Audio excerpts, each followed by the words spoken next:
guys, I hope all of you are doing absolutely great. My name is Arindam Roy Chaudhary. आज एक informative video मेरे तरफ से। आप लोग इसको कैसे व्यू करते हैं मुझे नहीं पता।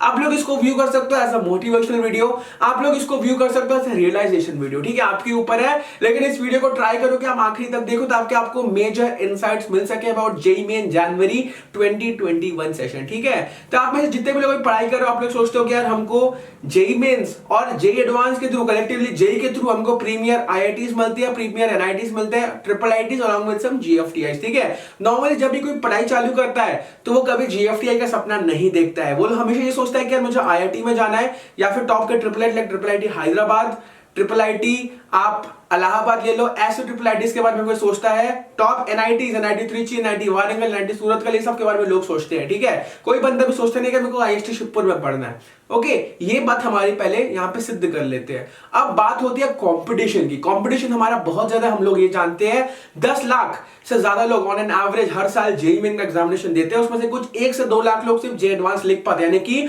Only 10 to 20% of people are able to compete okay and qualify for the second premier examination that is JEE advance. इस बात को सिद्ध करने के बाद हमको यहाँ पे समझने की जरूरत है 10 लाख लोग आपका एग्जामिनेशन के लिए फॉर्म भरते हैं। आपका कंपटीशन 10 लाख लोग से नहीं है, ऐसा कम से कम 80% लोग हैं जो लोग ढंग से पढ़ के भी नहीं आते। रिवीजन तो दूर की बात है, ढंग से एक बार भी नहीं पढ़ के आते हैं for your JEE mains examination. Leave JEE advance तक तो बहुत दूर की बात है। आज हम फोकस करने वाले हैं फॉर आर जेईई मेन जनवरी 2021। ठीक है, अभी तक फॉर्म्स आए नहीं है, लेकिन कुछ दिनों में आने की संभावना है। हमारा जो फर्स्ट अटेम्प्ट है वो लाइकली है कि आपका जनवरी में ही हो जाएगा। तो कुछ चीजें यहां पे समझ लो। ठीक है, जेईई मेन का जनवरी सेशन और जेईई मेन का अप्रैल सेशन, इसमें कंपटीशन जो मैंने अप्रैल की बात है वो बहुत ज्यादा होता है। जब जनवरी की बात करूं लोग अंडर प्रिपेयर्ड आते हैं। आपका क्या है, एग्जामिनेशन बेस्ट ऑफ 2 है। अगर जेईई मेन का जनवरी में अच्छा कर लोगे तो जेईई मेन के अप्रैल में मान लो अगर आप अच्छा नहीं भी कर पाए तो भी ये वाला चीज है आपको बचाने के लिए। इस चीज को यहाँ पे समझो, बेस्ट ऑफ 2 एग्जामिनेशन है, फायदा उठाओ। जब पहला ब्लो है, लोग अंडर प्रिपेयर्ड आ रहे हैं, आप जनरली देखोगे जितने लोग अपीयर करते हैं जेईई मेन जनवरी के लिए वो कम होते हैं as compare to JEE Main April session. So इसको अपना फोकस करो पहले। ठीक है, हमारे पास टाइम अभी 2 महीने अप्रोक्सीमेटली, अभी तक फॉर्म भले नहीं आए हैं लेकिन एक्सपेक्टेड है कि आपका जेईई मेन दूसरे वीक में हो जाएगा जनवरी के। तो सबसे पहले इस पे फोकस करना है। ठीक है, अगर मान लो 10 लाख लोग एग्जामिनेशन दे रहे हैं, ओके, अगर सिर्फ 20% लोग ढंग से पढ़ के आ रहे, आपका कंपटीशन कितना बच गया, सिर्फ 2 लाख लोग। 2 लाख लोग में भी अभी कोविड का सिचुएशन है, लोगों के पास ढंग के रिसोर्सेज नहीं है। मान लो 50% लोग के पास ढंग के रिसोर्सेज नहीं है, कंपटीशन कितने लाख लोग के साथ बचा है, 1 लाख लोग। अब आपका कंपटीशन 10 लाख लोग का जनरलाइज मत करो। अब सोचो क्या है, मेरा कंपटीशन सिर्फ और सिर्फ 1 लाख लोग के साथ है, यानी कि 90% के ऊपर हम पहले से आ चुके हैं। क्योंकि हम, अगर तुम लोग ये वीडियो देख रहे हो ना, इस बात को समझो कि तुम्हारे पास इनफ रिसोर्सेज है, तुम्हारे पास इंटरनेट है, तुम अकेडमी में फ्री क्लासेस अटेंड कर सकते हो। इसके अलावा तुम्हारे पास प्रॉपर सोर्सेज है कि तुम यहां से पढ़ सको, बुक ले सकते हो। तो तुम इन टॉप के 10% में आ चुके हो। तुम्हारा जो कंपटीशन है, ठीक है, तुम्हारा जो कंपटीशन है वो 1 लाख लोग के साथ है। सिंसियर रहोगे, लंबे समय तक मेहनत करोगे, अभी 1 लाख लोग कंपटीशन में कट के हो जाएगा वो 20,000। ठीक है, 20,000 लोग के साथ तुम्हारा इफेक्टिवली कंपटीशन है। इस बात को समझ लो पहले। ठीक है, इसमें बहुत सारे ड्रॉपर्स हैं, इसमें बहुत सारे पार्शियल ड्रॉपर्स हैं, इसमें बहुत सारे फ्रेशर्स हैं। फ्रेशर्स पे एक एडेड डिसएडवांटेज है कि उनको जेईई मेन के साथ साथ किसके लिए प्रिपरेशन करना है, उनके बोर्ड्स के लिए, चाहे सीबीएसई हो, आईएससी हो, मुझे फर्क नहीं पड़ता, लेकिन उनके पास एक एक्स्ट्रा डिसएडवांटेज है। उसको सबसे पहले व्यू करना सीखो, एज एन एडवांटेज। तुम्हारे एक रिविजन मोड उसको मान लो। ठीक है, इस चीज को यहाँ पे सिद्ध करो। जितने भी 12th वाले लोग हैं उसको बोर्ड्स को एज अ डिसएडवांटेज मत देखो। एनसीईआरटी पढ़ते हो तुम बोर्ड्स में, ठीक है, एनसीईआरटी प्री बोर्ड्स के लिए भी तुमको पढ़ना है। प्री बोर्ड्स तुम्हारे जेईई में जनवरी के आसपास ही होने वाला है, तो उसको ऐसे व्यू करो कि यार एक रिवीजन मॉडल है मेरा, रिवीजन मॉडल मुझे हेल्प करेगा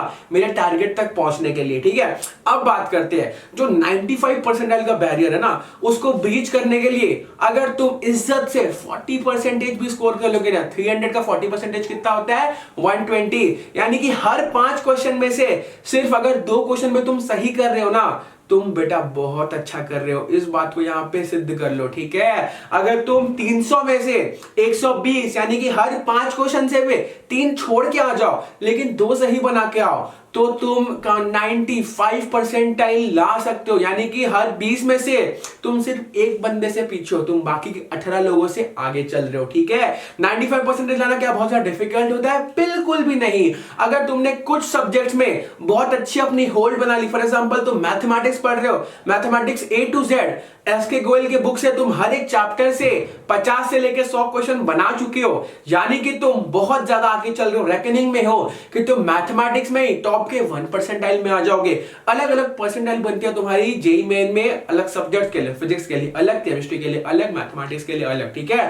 तो मान लो अगर तुम्हारी मैथमेटिक्स में परसेंटाइल 99 के अंदर है तो तुम इस बात को ऐसा गारंटी ले सकते हो कि तुम्हारा परसेंटाइल जो है 95 के अंदर आ जाएगा। सिर्फ एक सब्जेक्ट में अगर तुम 70 से 80 स्कोर कर ले रहे हो, बाकी 2 में 30 स्कोर करने में आपको बिल्कुल भी टाइम नहीं लगेगा और एफर्ट भी ज्यादा नहीं लगेगा, ठीक है। अगर आपके पास बेसिक एनसीईआरटी की नॉलेज है, ठीक है, अगर आपके पास बेसिक एनसीईआरटी की नॉलेज है जो कि आपने थोड़ा बहुत पढ़ा होगा ना बोर्ड्स के लिए या फिर प्री बोर्ड्स के प्रिपरेशन के लिए, ठीक है। अगर आप स्कूल जा रहे हो, स्कूल में आपको एनसीईआरटी पढ़ाने के लिए बोलते हैं ना, थोड़ा तो सुनो उनकी बात, थोड़ा तो सुनो उनकी बात। स्कूल वाले हमेशा गलत नहीं होते हैं। अगर आप ढंग से एनसीईआरटी पढ़ के जाओगे ना, आपके वहां पे कितने नंबर आ जाएंगे? 60 से लेकर 70 नंबर। 60 से 70 नंबर सिर्फ केमिस्ट्री से आ चुके हैं, बाकी के 60 नंबर आप फिजिक्स से भी स्कोर कर सकते हो, मैथमेटिक्स से भी स्कोर कर सकते हो। अगर गलती से मान लो, अगर गलती से दोनों में वापस 60 अलग से स्कोर कर लिया, 70-60 हो गया आपका 190, 99 परसेंटाइल के अंदर आप पक्का आ जाओगे जेईई मेन के जनवरी सेशन में। लेकिन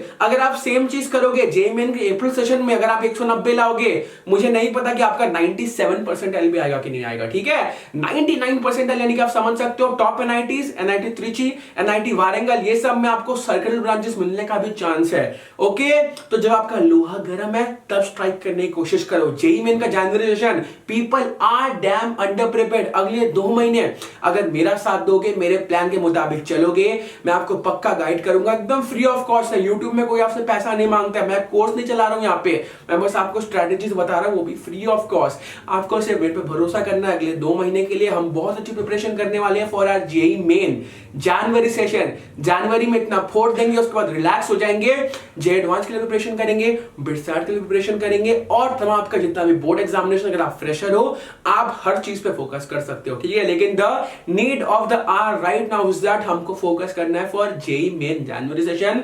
मेरे साथ जुड़े रहो अगले 2 महीने तक, बहुत सारे टिप्स मिलेंगे, बहुत सारे स्ट्रेटेजीज मिलेंगे, टेस्ट देने हैं आप लोगों को, टेस्ट भी मैं आपको फ्री में दूंगा, आप टेंशन लेने की बिल्कुल जरूरत नहीं, कहीं से कोई सब्सक्रिप्शन लेने की जरूरत नहीं है, ठीक है। So this it from my side, समय आ गया आप सबसे लेने का, अलविदा।